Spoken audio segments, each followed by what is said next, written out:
Dobrý deň, milí diváci. Srdečne vás vítam na mojom kanáli Tarot pri čaji. Toto video je určené všetkým z vás, ktorí ste v znamení blíženci, alebo aj tým, ktorí sa o toto znamenie zaujímate. Preto sa prosím pohodlne usaďte, spravte si kľudne aj váš obľúbený nápoj a poďme sa, milí blíženci, spoločne pozrieť na to, čo vás čaká v mesiaci október. Vyberieme teraz úvodné energie, o čom bude dnešné čítanie. Tak, poďme na to.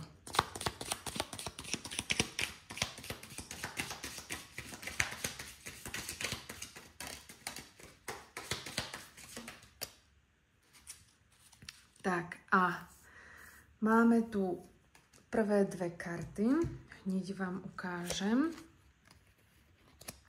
Tak, a začneme teda touto kartou. Pardon, takto sa mi to lepí. Tak. Začneme teda prvou kartou. Kladívko. Jej podnázov hovorí, že tento mesiac môžete mať dočinenia s právom, zákonom alebo dokonca so súdnym procesom.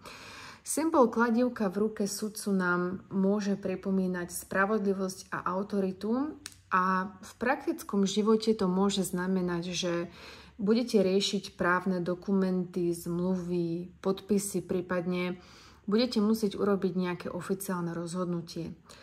Pre niektorých z vás to teda môže byť konkrétne aj samotné súdne pojednávanie alebo nejaká iná úradná záležitosť, ktorá si od vás samozrejme bude vyžadovať vašu plnú pozornosť. Táto karta vás zároveň ale aj vyzýva, aby ste jednali férovo, čestne a v súlade so svojím vnútorným presvedčením. Ak niečo riešite, držte sa faktov a pravdy, pretože spravodlivosť nakoniec vždy zvíťazí. Kladivo môže symbolizovať aj rozhodnutie, ktoré konečne urobíte a to rozhodnutie bude mať veľkú váhu a následky. Druhá karta, ktorá nám na dnes vyšla, sa volá Reťaz. Jej podnázov hovorí, že tento mesiac môžete zažiť sériu udalostí, ktoré budú na seba nadväzovať a výrazne tak ovplyvnia váš život. Reťaz je hrubá, pevná a spája dohromady ľudí, situácie aj rozhodnutia. Symbolizuje, že nič sa nedieje izolovane a každá malá udalosť spúšťa ďalšiu a teda všetko je prepojené. Pre vás to znamená, že to, čo sa začne ako zdanlivo malá situácia, môže spustiť väčšiu reťaz reakcií. Môže to byť v práci, jeden rozhovor otvorí nové možnosti, alebo vo vzťahoch, kde jedno rozhodnutie povedie k úplne novému vývoju udalostí. Reťaz vám pripomína, že všetko so všetkým súvisí a preto je dôležité dávať si pozor na svoje kroky. Spolu tieto dve karty hovoria o období, kedy sa dejú vážne veci, ktoré majú následky. Na jednej strane je tu spravodlivosť a rozhodnutie, to je to kladívko, a na druhej strane je tu sled udalostí, ktorý sa už nedá zastaviť. To je tá reťaz.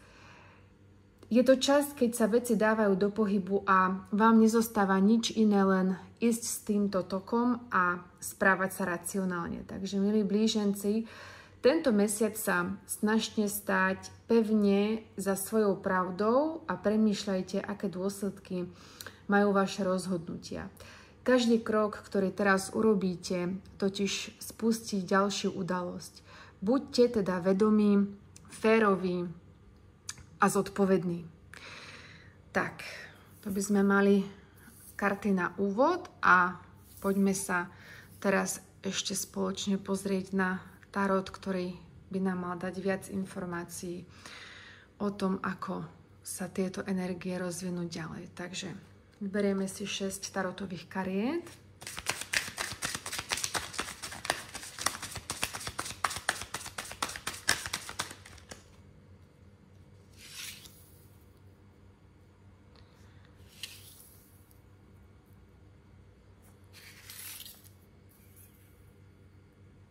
Tak, ešte nám chýbajú 3.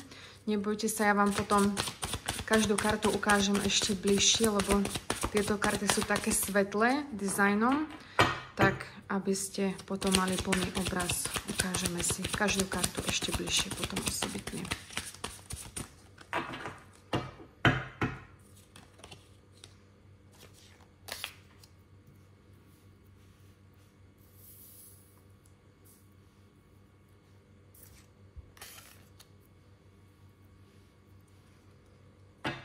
No a na spodku balíčku nám vyšiel Hierofant, ale v reverze.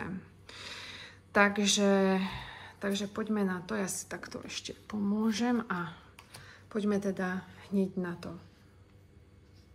Ešte než začneme, tak chcela by som vám povedať, že tento balík má jednu zaujímavosť. Sú v ňom totiž 2 karty navyše, ktoré nenájdete v žiadnom inom tarotovom balíku na svete a vám, milí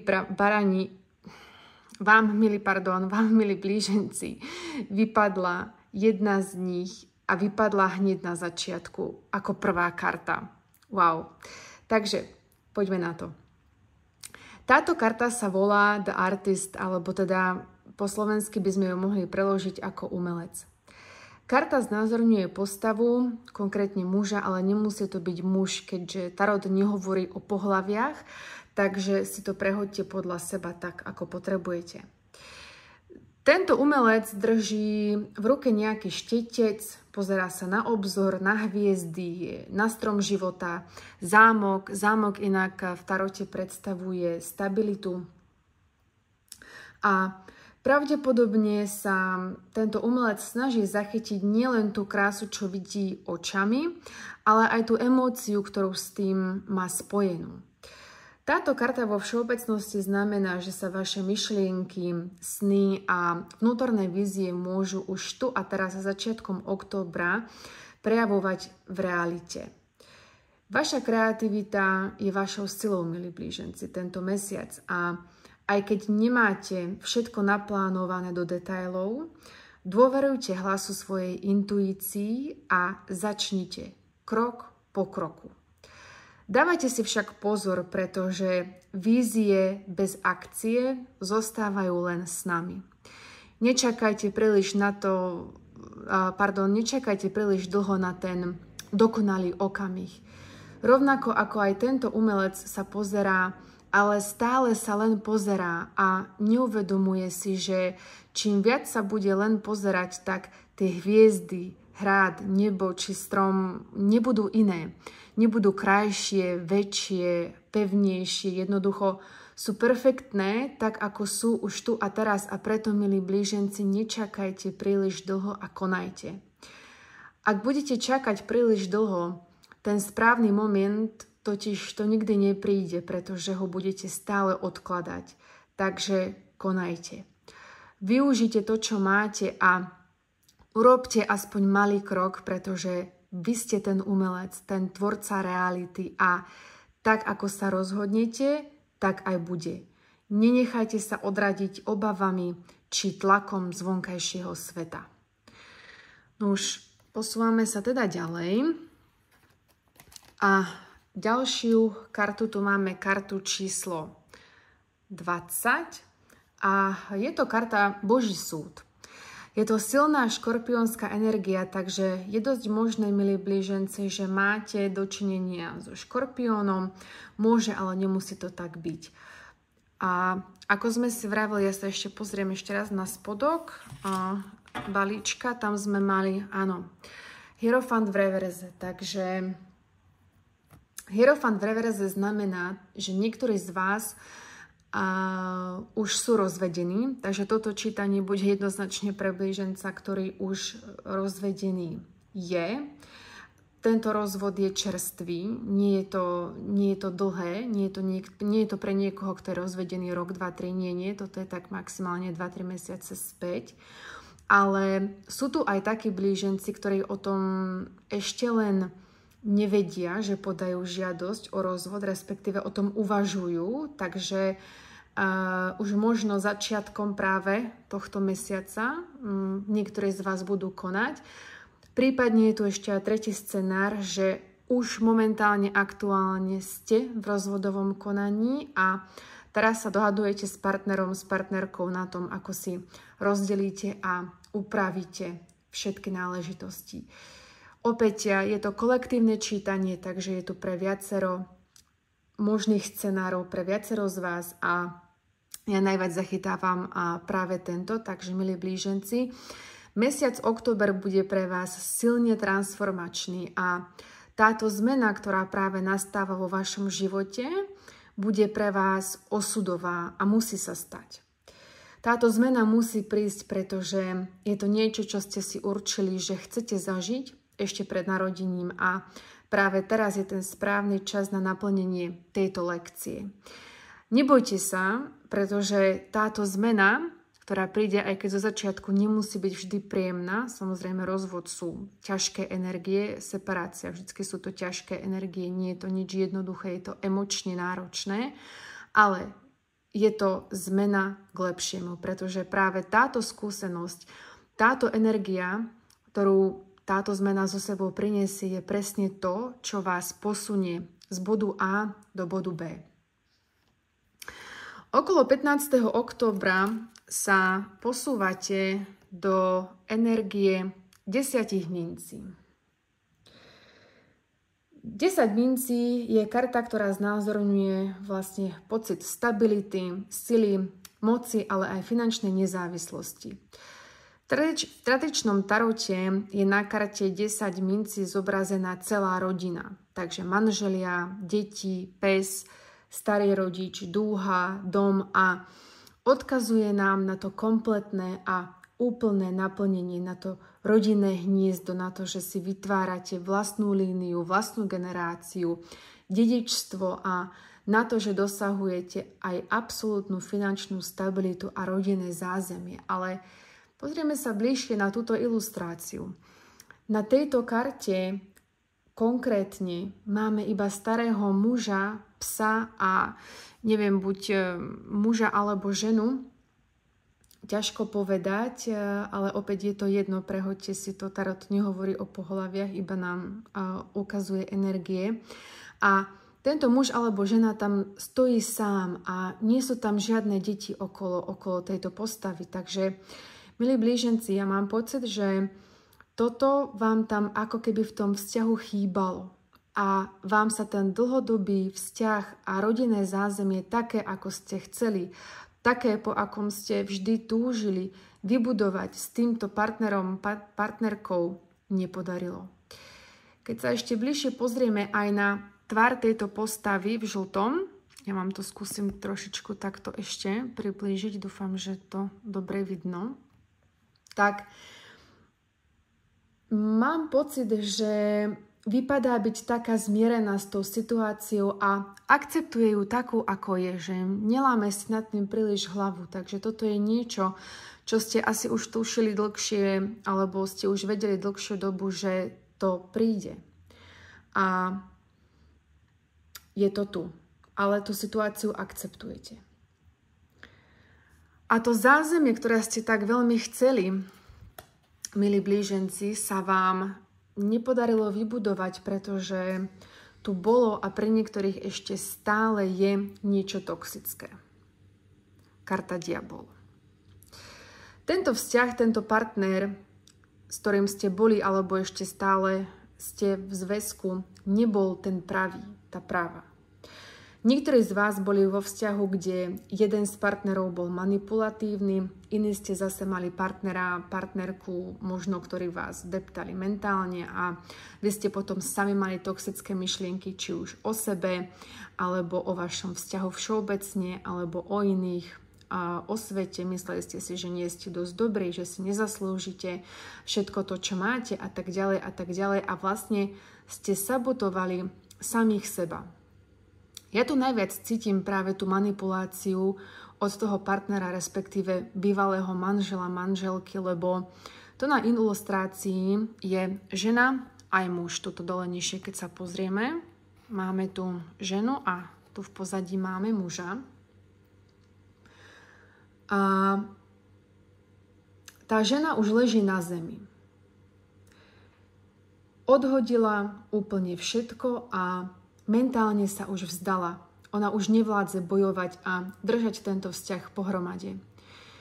Ona ten vzťah, toto manželstvo opustila mentálne už dávnejšie a fungovala už len, ako to povedať, tak na autopilota. Nebola plne myšlienkami prítomná a táto žena sa už mentálne odstrihla. Kdežto tá druhá osoba na ilustrácii je muž, tak ten si až teraz začína uvedomovať, keď vy začnete konať začiatkom tohto mesiaca a ten návrh na rozvod naozaj podáte, tak si uvedomuje, tu keď sa pozriete, má hlavu v smútku, drží sa za hlavu, čo som ja spravil, a tak ďalej, má také výčitky svedomia, ale zároveň si uvedomuje, že sa asi nechoval správne voči vám a premýšľa, veľmi veľa premýšľa, ale už nie cesty späť, pretože tento vzťah nebol pre vás ten pravý. Ale nebojte sa, milí blíženci, pretože aj keď toto je ťažká energia, ale vy v nej nezostanete príliš dlho, čo je výborné. Dostávate sa z nej relatívne rýchlo, pretože sa posúvate do energie 10 pohárov. Karta 10 pohárov hovorí o totálnom emočnom naplnení, pretože 10 je v tarote maximum, takže dosahujete maximum emočného naplnenia. Vracia sa vám vaša sebaistota, začínate znovu milovať samých seba, začínate samých seba vyživovať. Nachádzate opäť pocit bezpečia a harmónie, jednoducho úplné emočné naplnenie a emočná stabilita. Nič vám už nechýba a zrazu vám všetko začne dávať väčší zmysel a to nastane hneď potom, ako odídete a rozhodnete sa odísť, prípadne ukončiť z tohto toxického manželského zväzku, ktorý vám už neslúži. Koncom mesiaca, milí blíženci, po tejto obrovskej jazde na horskej dráhe tu máme kartu pustovníka. Pustovník je karta samotára, ktorý sa izoluje od sveta, pretože potrebuje čas sám pre seba a bude rozjímať nad vlastným životom. Potrebuje sa totiž izolovať od sveta, aby zistil a prišiel na to, kto je, čo chce a takto ostáva izolovaný, až dokiaľ na to nepríde. Až kým mu nesvitne, čo má robiť a presne tak aj vy, milí blíženci, budete sa koncom mesiaca izolovať od ostatných a budete si hľadať to svoje miesto, pretože v tom vzťahu, ktorý ste mali, ste neboli sami sebou. Vy ste stratili samého seba a doslova ste zabudli, kým ste. A vy sami viete a rozumiete, že táto izolácia je pre vás nutná, pretože vaše otázky, ktoré máte, vám nikto iný nedokáže zodpovedať, len vy sám. To, kam sa máte vydať, kde je vaša cesta, kto ste a tak ďalej, si musíte rozhodnúť sami, drahí blíženci. Wow, tak toto bolo veľmi, veľmi silné čítanie, milí blíženci, a poďme sa teda ešte pozrieť na záverečný oraklový odkaz k tejto situácii. Takže vyberieme ešte oraklový odkaz.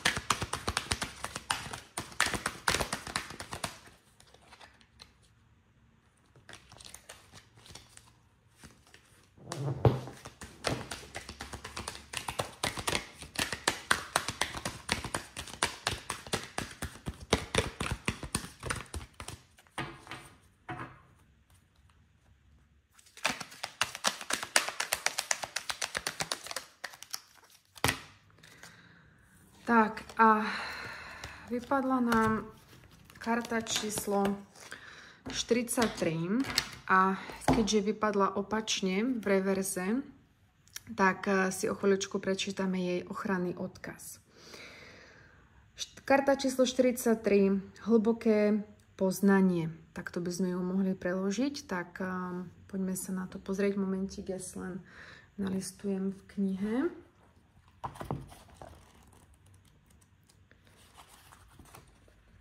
Tak, ste preťažení empatiou a Potrebujete sa znovu uzemniť, aby ste sa na chvíľku odpojili. Vaša citlivosť je teraz veľmi vysoká a môžete pociťovať psychické vyčerpanie. Je to jasný signál, že prišiel čas dobiť si batérie. Stanovte si pevné hranice, doprajte si solidný kúpel, vyprázdnite si myseľ a vráťte sa späť k sebe. Nie je vhodný čas byť príliš otvorený voči druhým. Teraz je dôležitá starostlivosť o seba a láska k sebe.